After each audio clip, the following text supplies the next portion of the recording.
کون اس سے بے خبر نہیں ہے؟ کابل میں کون لٹ رہا ہے؟ کندھار میں کس کی گردنیں کاٹی جا رہی ہیں؟ اور شبرغان کے اندر کس کے بالوں کو نوچ کر کے زخموں میں تیزاب چھڑکا جا رہا ہے؟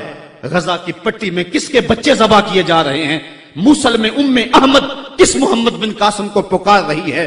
کندھار میں، کابل میں، دشت لیلا میں، تورا بورا میں، کسورا میں اور دریائے آمو کے دونوں کناروں پر جو قیامت بپا ہے، کبھی ہم نے احساس کیا 1.40 ارب انسان اس وقت خانمہ برباد ہیں۔ 56 اسلامی ریاستیں آج بے بس نظر آتی ہیں اور بے حسی کی ایسی چادر اوپر تنی ہوئی ہے کہ کسی کو احساس ہی نہیں ہو رہا، اور متاع کارواں بھی لوٹا چلا جا رہا ہے۔ ہم تو صرف 313 تھے اور دنیا کو ناکو چنے چبوا کے رکھ دیے۔ تاریخ اس واقعہ کو کبھی نہیں بھول سکتی جب ابو جہل نے اپنا سفیر بھیجا اور اپنا جاسوس بھیجا عمیر کہ جا مسلمانوں کو دیکھ کر کے آ کتنے، تو واپس آ کے اس نے جو خبر دی وہ بڑی حوصلہ افزا تھی، اس کے لیے حوصلہ افزا تھی۔ اس نے صنادید قریش کو اکٹھا کر کے کہا کہ یہ عمیر کی رپورٹ سنو، یہ کہتا ہے صرف 3 اونٹ کھا سکیں گے، یعنی 300 سے اوپر نیچے، ان کے پاس اسلحے بھی پورے نہیں ہیں۔ تو میری مشاورت یہ ہے، صبح لڑائی کی نوبت نہیں آئے گی، رسیاں اکٹھی کرو، صبح انہیں پکڑیں گے، اونٹوں کی پشتوں پہ جکڑیں گے اور جا کے حرم کعبہ کی دیواروں کے ساتھ باندھ دیں گے۔ جو بعد میں دور دور سے لوگ آیا کریں گے ان کو ان کا تماشا دکھایا کریں گے۔ یہ نئے لوگ تھے جنہوں نے ایک نئے دین کی داغ بیل ڈالی تھی۔ جب یہ ساری باتیں وہ کر چکا تو عمیر نے جو بات کہی، تاریخ نے اس کو محفوظ کیا۔ عمیر کہنے لگا تم کہتے ہو رسیاں اکٹھی کرو، میں اس قوم کو دیکھ کے آیا ہوں، اگر میری بات مانتے ہو تو رات کی تاریکی میں بھاگ سکتے ہو تو بھاگ جاؤ، واللہ میں نے ایسے لوگ دیکھے ہیں۔ اس کے لفظ ہیں وَلَٰكِنْ رَأَيْتُ يَا مَعْشَرَ قُرَيْشَ الْبَلَايَا تَحْمِلُ الْمَنَايَا، اے قریش کے سرداروں اتنا بھی تکبر میں نہ آؤ، میں ان آنکھوں سے دیکھ کر کے آیا ہوں کہ یثرب کی اونٹنیاں اپنی پشتوں پہ نری موتیں اٹھا کے لے آئی ہیں، اور وہ زخمی سانپوں کی طرح پیچ و تاب کھا رہے ہیں، اور کل ان میں سے کوئی مرے گا نہیں جب تک تم میں سے ایک ایک کو لڑ نہیں جاتا۔ تو اگر تمہارے اتنے لوگ مارے جائیں تو افسوس ہے تمہارے جینے پہ۔ تم کہتے ہو رسیاں اکٹھی کرو، میرا مشورہ ہے رات کی تاریکی میں بھاگ سکتے ہو تو بھاگ جاؤ۔ پھر اگلے دن عظیمت کی جو داستان مسلمانوں نے رقم کی، اس دن کو میرے رب نے بھی یوم فرقان کہہ کے پکارا۔ آج اگر ہم دیکھیں اپنے آپ کو، ہم کس جگہ پہ کھڑے ہیں؟ 1.40 ارب انسان اور یہ ہجوم اور 56 اسلامی ریاستیں، اور آج ہمارے اوپر جو حال ہے، آج ہے رسوا زمانے میں کلاه لالا رنگ، جو سراپا نازتے ہیں آج مجبور نیاز۔ آج ہم جس جگہ پہ کھڑے ہوئے ہیں کون نہیں جانتا ہے، ہر سمت دکھ ہی دکھ پھیلا ہوا ہے۔ ہمیں بڑی سنجیدگی سے سوچنے کی ضرورت ہے اور اپنے عمل کے محاسبے کی ضرورت ہے۔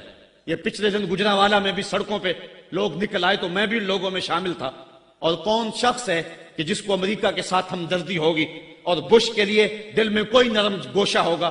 وہ بدبخت شخص جس کی آستین کے ایک ایک تار سے مسلمانوں کا لہو ٹپکتا ہے۔ تو میں نے لوگوں کو جو جوش و غضب میں نعرے لگا رہے تھے، ایک بات میں نے کہی تھی، میں نے کہا تھا آج تم امریکہ سے ٹکرانے کی بات تو کر رہے ہو، لیکن کبھی اپنے آپ کو جھانک کر کے دیکھا تمہاری مسجدوں کی لیٹرینوں کے جو لوٹے ہیں وہ بھی تو زنجیروں سے بندھے ہوئے ہیں۔ یہ تمہاری اخلاقی گراوٹ کی کہانی ہے۔ اگر باہر کوئی واٹر کولر نصب کر دیتا ہے تو اس کے اوپر جو گلاس رکھتا ہے وہ بھی زنجیروں سے باندھ کر کے رکھنے پڑتے ہیں۔ یہ ہے ہماری حالت، اور ٹکر لیتے ہم امریکہ سے۔ ہم کبھی اپنے پاؤں کو بھی تو دیکھیں، اپنی صورت کو بھی تو دیکھیں، اپنے کردار کو بھی تو دیکھیں کہ ہم کس جگہ پہ کھڑے ہوئے ہیں۔ ایک اچھا مسلمان تو بننے کی بڑی دور کی بات ہے، ہم ابھی تک تو ایک قوم نہیں بن سکے ہیں۔ ہم نے غور کرنا ہے، اِلَّا الَّذِينَ آمَنُوا وَعَمِلُوا الصَّالِحَاتِ، اسلام ہم سے عمل مانگتا ہے، صرف زبانی دعووں سے کچھ نہیں ہوگا۔ عمل سے ہم نے اس دعوے پہ دلیل فراہم کرنی ہے۔ وَتَوَاصَوْا بِالْحَقِّ وَتَوَاصَوْا بِالصَّبْرِ، حق اور صبر کی وصیت۔ بات لمبی ہو رہی ہے اس لیے میں اپنی بات کو مختصر کرتا ہوں۔ یہ وصیت کا جو تکرار ہے اس میں بھی مفسرین فرماتے ایک حسن ہے تاکہ مومن کبھی بھی وصیت کے عمل کو کبھی نہ چھوڑے۔ امام قرطبی نے حق پر جو ہیں وہ 3 قول بیان فرمائے ہیں۔ ایک قول یہ ہے کہ حق سے مراد قرآن ہے، اور میں اس میں 2 باتیں آپ کے پیش کر کے اجازت چاہوں گا۔ اس دور میں بلکہ ہر دور میں قرآن کے دامن کو تھامنا ہی جو ہے وہ نجات کی ضمانت ہے۔ امام ترمذی نے حضرت علی المرتضیٰ سے حدیث جو ہے وہ تخریج کی ہے کہ حضور قرب قیامت کے تذکروں سے لوگوں کو آگاہ کر رہے تھے. تو عرض کی حضور پھر اس دور میں بچنے کی صورت کیا؟ تو بے ساختہ فرمایا اللہ کی کتاب قرآن مجید، جو اس کتاب سے جڑ جائے گا بچ جائے گا، اور جو اس کتاب سے پہلو تہی کرتا رہا اللہ اسے گمراہ کر دے گا. یہ وہ پاکیزہ کتاب ہے جو روشنیوں کا منبع ہے. قرآن مجید کے 5 حق ہیں، اس پہ الگ بحث کی جا سکتی ہے، لیکن میں ایک بات آپ کے سامنے رکھنا چاہتا ہوں بڑے درد دل کے ساتھ کہ کیا ہم نے قرآن مجید کے حقوق کو پہچانا؟ آج ہم قرآن مجید کے ساتھ جو اس کتاب ہدایت کا تقاضا تھا کیا ہم نے پورا کیا؟ یہ بات درست ہے کہ گھر میں قرآن ہوگا تو برکتیں اتریں گی، اس بات کا بھی کوئی انکار نہیں کرتا. مکان بنایا، فیکٹری بنائی ہے، دکان بنائی ہے، تو بچوں کو بلا کے قرآن مجید کی تلاوت کروا لیں، برکت ہوگی. میں اس کا انکار بھی نہیں کرتا کہ مرنے والے کی روح کو اصالے ثواب کریں گے تو اس کی قبر میں نور اترے گا. یہ بات بھی درست ہے کہ قرآن کے نور کے مقابلے میں کوئی ناری مخلوق نہیں ٹھہر سکتی، اس کے الفاظ کا دم کریں تو شفا نصیب ہوگی. لیکن مجھے بتاؤ کیا قرآن مجید کے نزول کا مقصد یہ تھا؟ آپ کے شہر اقبال میں ہوں، آؤ اقبال سے پوچھ لیتے ہیں. بڑی خوبصورت بات کر گیا. بندے صوفی و ملا اسیری حیات از حکمت قرآن گیری بآیاتش ترا کار جزی نیست کیا از یاسین او آساں بمیری. وہ کہتا ہے تو جاہل صوفی اور کاہل ملا کے ایسے پھندے میں پھنسا کہ تو نے قرآن سے زندگی تلاش نہیں کی. قرآن کی آیتوں سے تجھے صرف اتنا ہی کام رہ گیا کہ جب تیرے بوڑھے کی روح اٹک گئی تو سورہ یاسین لے کے بیٹھ گیا تاکہ اس کی روح آسانی سے نکلے. اقبال کہتے ہیں اس میں کوئی شک نہیں ہے کہ اس کی روح آسانی سے نکل جائے گی، لیکن مجھے تو افسوس تیرے پہ یہ ہے کہ تو نے قرآن سے بھی مرنا ہی سیکھا. جس قرآن سے تو نے مرنا سیکھا کاش اس قرآن سے تو نے جینا بھی سیکھ لیا ہوتا. اس کا ایک ایک حرف زندگی بخش ہے، اس کا ایک ایک لفظ نور بانٹتا ہے. حیات آفری ہیں اس کی آیتیں، اور یہ کتاب برکت ہی نہیں، کتاب ہدایت بھی ہے. یہ کتاب رحمت لوگوں کو زندگیاں دیتی ہے، حیات بخش ہے یہ کتاب. اس سے وابستگی اختیار کرنے والا زندگی کا حسن پا جاتا ہے. لیکن تو نے اس قرآن سے بھی مرنا ہی سیکھا، اور تو نے اس کو بس اسی مقصد کے لیے قرآن کو پڑھا.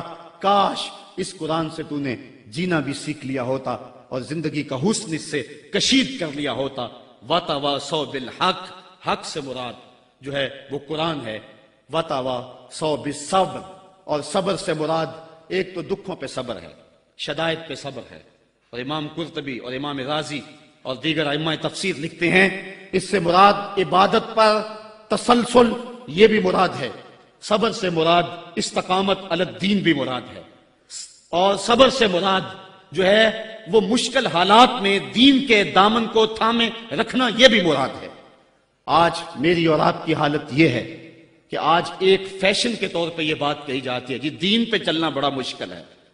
میں پوچھتا ہوں دین پہ آج چلنا مشکل ہے یا جب بلال حبشی چلے تھے تو اس وقت چلنا مشکل تھا؟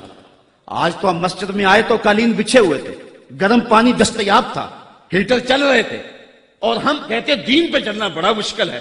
ذرا ان سے پوچھو جن کی چمڑی بھی ادھیڑ کے رکھ دی گئی، جن کے جسموں کو لوہے کی کنگھیوں سے چھید دیا گیا، لیکن انہوں نے نہیں کہا تھا کہ دین پہ چلنا مشکل ہے. حضرت بلال حبشی کو جو ہے وہ سنگریزوں پہ کھینچا جاتا ہے اور وہ کنکر ان کے جسم میں کھپ جاتے ہیں اور کھینچ کر کے پھر نکالا جاتا ہے. کبھی تپتے ہوئے کوئلوں پہ ان کو رکھا جاتا ہے.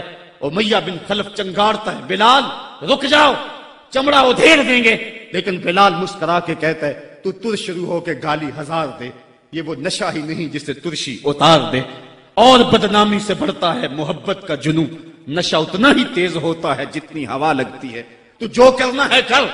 بلکہ بلال حبشی کو تپتی ہوئی ریت پہ لٹایا اور سینے پہ رکھا پتھر، اور بلال مسکرا رہے، اور کوئی شخص پاس سے گزرا، کہا بلال مسکرا رہے ہو اور یہ تمہارے اوپر اتنا ظلم اور جبر کر رہے ہیں؟